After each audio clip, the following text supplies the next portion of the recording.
சிம்புவுக்கும் விராட் கோலிக்கும் இடையில இப்படி ஒரு பஞ்சாயத்தா.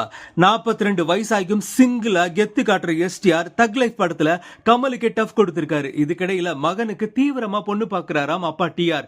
அதோட எஸ்டிஆர் 50 படத்துல டபுள் ரோல்ல நடிக்கிறதா தகவல்கள் வெளியான நிலையில அதுல ஒண்ணு டிரான்ஸ்ஜெண்டர்னும் தெரிய வந்திருக்கு. அப்பா நிறைய பரிமாணங்கள் காட்டுறாருன்னு புகழ்ந்து தள்ளுறாங்க ரசிகர்கள். அட இன்னொரு விஷயத்தையும் கேட்டுட்டு சேர்த்து புகழுங்க மக்களே. அதாவது ஒரு இன்டர்வியூல பேசின சிம்பு சச்சின் டெண்டுல்கருக்கு அடுத்து விராட் கோலி தான் நான் கணிச்சேன். அதே மாதிரி அவர் தன்னை ப்ரூவ் பண்ணி ஃபேமஸ் ஆனாரு. ஒரு நாள் அவரை நேர்ல பார்க்க வாய்ப்பு கிடைச்சு அவர்கிட்ட போய் ஹாய் ஐ எம் சிம்புன்னு சொன்னேன். உடனே அவர் நீங்க யாருன்னு தெரியலன்னு சொல்லிட்டாரு. ஒரு நாள் நான் யாருன்னு உங்களுக்கு தெரிய வரும், அப்ப பாத்துக்கிறேன்னு மனசுலயே நினைச்சுக்கிட்டேன். அத மாதிரி லேட்டஸ்டா நான் நடிச்ச 10 தலை படத்துல வந்த நீ சிங்கம் தான் பாட்டுக்கு லேட்டஸ்டா அடிக்ட் ஆகிட்டேன்னு அவரே சொல்லியிருக்காரு.